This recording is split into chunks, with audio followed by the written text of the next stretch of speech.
ವೀಕ್ಷಕರೇ, C9 ಕನ್ನಡ ಸುದ್ದಿವಾಹಿನಿಗೆ ಸ್ವಾಗತ. ನಾನು ನಿಮ್ಮ ಸುಮಾ ಪಾಟೀಲ್. ಅಕ್ರಮ ಶಸ್ತ್ರಾಸ್ತ್ರಗಳ ಪ್ರಕರಣ ಒಂದರ ತನಿಖೆಯಲ್ಲಿ ನಿರತರಾಗಿದ್ದ 20 ಲಕ್ಷ ರೂಪಾಯಿ ಪಡೆದು ಹತ್ಯೆಗೆ ಸಂಚು ನಡೆಯುತ್ತಿರುವ 5 ಬಂಧಿಸಲಾಗಿದೆ. ಕಲಬುರಗಿ ಪೊಲೀಸ್ ಆಯುಕ್ತರಾದ ಡಾಕ್ಟರ್ ಶರಣಬಸಪ್ಪ SP ತಿಳಿಸಿದ್ದಾರೆ. ಕಲಬುರಗಿ ಪೊಲೀಸ್ ಆಯುಕ್ತರ ಕಚೇರಿಯಲ್ಲಿ ಮಾಧ್ಯಮ ಮುಖಾಂತರ ಮಾತನಾಡಿ, ಅವರಿಂದ ಕೃತ್ಯ ಎಸೆಯಲು ಖರೀದಿಸಿದ 3 ನಾಡೋ ಪಿಸ್ತೂಲ್ ಹಾಗೂ 11 ಜೀವಂತ ಗುಂಡುಗಳು ಜಪ್ತಿ ಮಾಡಿಕೊಂಡು ಮೂಲಕ ನಗರ ಪೊಲೀಸರು ವ್ಯಕ್ತಿಯೊಬ್ಬ ಹತ್ಯೆಗೆ ಕೆಚ್ಚು ಫೇಲು ಮಾಡಲು ಯಶಸ್ವಿಯಾಗಿದ್ದಾರೆ. ಆಳಂದ್ ತಾಲೂಕಿನ ಬೇಟ್ ಜೇವರ್ಗಿ ನಿವಾಸಿ ಐಬ್ ಸಾಹೇಬ್ ತಂದೆ ಹಾಜಿ ಸಾಬ್ ಸಾವಡ್, ಯಶವಂತ್ ಮಲ್ಕೇರಿ, ಕಮಲಾನಗರದ ಮುರುಡಿ ಗರ್ಮತ್, ಶಿವಕುಮಾರ್ ನಡಿಕೆ ನಿವಾಸಿ ಗೌತಮ್, ಬೋಧನಾ ಗ್ರಾಮದ ನಿವಾಸಿ ಸುಪಾರಿಕೊಟ್ಟ ಹನುಮಂತರಾಯ ತಂದೆ ಸಿದ್ದರಾಮಪ್ಪ ಪಗಡೆ ಎಂದು ಇವರೆಲ್ಲ ಬಂಧಿತ ಆರೋಪಿಗಳು ಎಂದು ಮಾಧ್ಯಮದ ಮುಖಾಂತರ ತಿಳಿಸಿದ್ದಾರೆ. ನಮಸ್ಕಾರ. ತಾವೀಗಾಗಲೇ ನೋಡಿದ ಹಾಗೆ ಕಲಬುರಗಿ ನಗರ ಪೊಲೀಸ್, ಅದರಲ್ಲಿ ವಿಶೇಷವಾಗಿ ACP north Chowk police station inspector, ಅದೇ ರೀತಿ ಸಬರ್ಬನ್ ಪೊಲೀಸ್ ಸ್ಟೇಷನ್ನ ಇನ್ಸ್ಪೆಕ್ಟರ್ ಮತ್ತು ಕ್ರೈಮ್ ಸ್ಟಾಫ್ ಒಂದು ತುಂಬ ಶ್ಲಾಘನೀಯ ಕೆಲಸ ಮಾಡಿದ್ದಾರೆ. ಅದರಲ್ಲಿ ಈ ಪ್ರಕರಣದಲ್ಲಿ ಪ್ರಥಮವಾಗಿ 15ನೇ ತಾರೀಕು ಸಸ್ಪಿಷಿಯಸ್ ಅನುಮಾನಾಸ್ಪದ ವ್ಯಕ್ತಿಯನ್ನು ವಶಪಡಿಸಿಕೊಂಡು ವಿಚಾರಣೆಗೊಳಪಡಿಸಿದಾಗ ಅವನ ಹತ್ರ ಒಂದು ಇಲ್ಲೀಗಲ್ ಕಂಟ್ರಿ ಮೇಡ್ ಪಿಸ್ಟಲ್ ವಶ ಆಗುತ್ತೆ. ಅದ್ರ ಜೊತೆಗೆ ಆರಂಭದಲ್ಲಿ 3 ರೌಂಡ್ಸ್ ಇರುತ್ತೆ, ನಂತರ ಹೆಚ್ಚುವರಿಯಾಗಿ 2 ರೌಂಡ್ಸ್, ಟೋಟಲ್ ಅವನಿಂದ 5 ರೌಂಡ್ಸ್ ವಶಪಡಿಸ್ಕೊಳ್ಳಲಾಗುತ್ತೆ. ಆ ಬಂಧಿತ ಆರೋಪಿ ಹೆಸರು ಗೈಬು ಸಾಬ್ ಅಂತ. ಬೇಸಿಕಲಿ ಈಸ್ ಎ ಕ್ರಿಮಿನಲ್ ಹಿನ್ನೆಲೆ ಉಳ್ಳವನು, ಮೂಲತಃ ಬಿಜಾಪುರ ಜಿಲ್ಲೆಯವನು. ಇವನ ಒಂದು ಹೆಚ್ಚಿನ ವಿಚಾರಣೆಗೊಳಪಡಿಸಿದಾಗ ಅವನು ಒಂದು ತುಂಬ ಗಂಭೀರವಾದ ಮಾಹಿತಿಯನ್ನು ಹೇಳ್ತಾನೆ. ಅದರಲ್ಲಿ ಏನಂತಂದರೆ, ಒಂದು ಸುಪಾರಿ ತೆಗೆದುಕೊಂಡಿರ್ತಾರೆ, ಒಬ್ಬ ವ್ಯಕ್ತಿ ಕೊಲೆ ಮಾಡಲಿಕ್ಕೋಸ್ಕರ ಸುಪಾರಿ ತೆಗೆದುಕೊಂಡಿರ್ತಾರೆ. ಅದಕ್ಕೋಸ್ಕರ ಮಧ್ಯಪ್ರದೇಶಕ್ಕೆ ಹೋಗಿ ವೆಪನ್ಸ್ಗಳನ್ನು ಖರೀದಿ ಮಾಡಿರ್ತಾರೆ. ಮತ್ತು ಅದಲ್ಲದೆ ಇವನಿಗೆ ಕೊಲೆ ಮಾಡಲಿಕ್ಕೆ ಸುಮಾರು ಕಡೆ ರೆಕ್ಕಿ ಕೂಡ ಮಾಡಿರ್ತಾರೆ.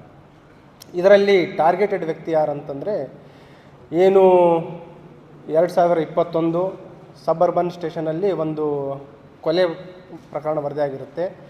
ಅದರಲ್ಲಿ ಮೃತನಾದವನ ಹೆಸರು ಶಿವಪುತ್ರ ಅಂತ. ಅದರಲ್ಲಿ ಆರೋಪಿಗಳಿಗೆ ಕಳೆದ ವರ್ಷ ಖುಲಾಸೆ ಆಗಿರುತ್ತೆ. ಅದರ ಹಿನ್ನೆಲೆಯಲ್ಲಿ ಆ ಆರೋಪಿಗೆ ಕೊಲೆ ಮಾಡಬೇಕು ಅನ್ನೋ ಉದ್ದೇಶಕ್ಕೋಸ್ಕರ ಏನು ಈ ಅಪರಾಧಿಗಳಿದ್ದಾರೆ ಅವರಿಗೆ ಒಂದು ಸುಪಾರಿಯನ್ನು ನೀಡ್ತಾರೆ. ಒಟ್ಟು 20 ಲಕ್ಷಕ್ಕೆ ಸುಪಾರಿಯನ್ನು ಕೊಟ್ಟಿರ್ತಾರೆ. ಅದನ್ನು ಹುಸಿಗೊಳಿಸುವಲ್ಲಿ ನಮ್ಮ ತಂಡ ಯಶಸ್ವಿಯಾಗಿದೆ, ಅದಕ್ಕೆ ನಾನು ಪ್ರಶಂಸಿಸ್ತಾ ಇದ್ದೀನಿ. ಅದಲ್ಲದೆ ಈ ಆರೋಪಿಯ ವಿಚಾರಣೆಯಿಂದ ಬೇರೆ ಆರೋಪಿಗಳ ಮಾಹಿತಿಯನ್ನು ಕಲೆ ಹಾಕಿದಾಗ ಅದರಲ್ಲಿ ಉಳಿದ ಆರೋಪಿಗಳನ್ನು ಕೂಡ ನಮ್ಮ ತಂಡ ಬಂಧಿಸುವಲ್ಲಿ ಯಶಸ್ವಿಯಾಗಿದೆ. ಬಂಧಿತರಲ್ಲಿ ಯಶವಂತ್ ಅಂತ, ನಂತರ ಗೌತಮ್, ನೆಕ್ಸ್ಟ್ ಶಿವಕುಮಾರ್ ಮತ್ತು ಇವರಿಗೇನು ಸುಪಾರಿ ಕೊಟ್ಟಿದ್ದ ಹನುಮಂತರಾಯ್, ಹೀಗೆ ಒಟ್ಟು 5 ಜನ ಆರೋಪಿಗಳನ್ನು ಬಂಧಿಸಲಾಗಿದೆ.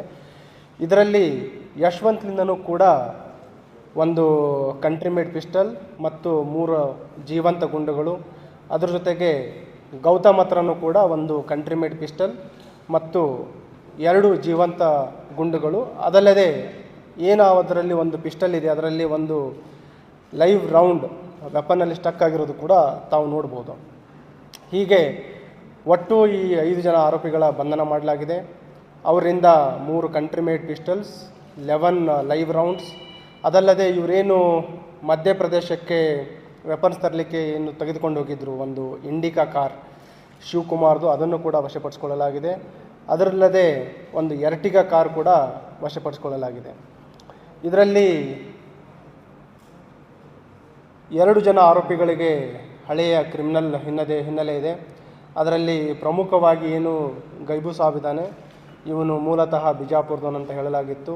ಇವನ ಮೇಲೆ ವಾಹನ ಕಳ್ಳತನ ಇದೆ, ರಾಬರಿ ಪ್ರಕರಣ ಇದೆ, ಅದಲ್ಲದೆ ಚೈನ್ ಸ್ನ್ಯಾಚಿಂಗ್ ಪ್ರಕರಣಗಳಿದೆ, ಆರ್ಮ್ಸ್ ಆ್ಯಕ್ಟ್ ಕೂಡ ಇವನ ಮೇಲೆ ದಾಖಲಾಗಿದೆ. ಅದಲ್ಲದೆ 2ನೇ ಆರೋಪಿ ಏನು ಪ್ರಮುಖ ಇದ್ದಾನೆ ಯಶವಂತ್ ಅಂತ, ಅವನ ಮೇಲೂ ಕೂಡ ಒಟ್ಟು 9 ಪ್ರಕರಣಗಳಿದ್ದಾವೆ.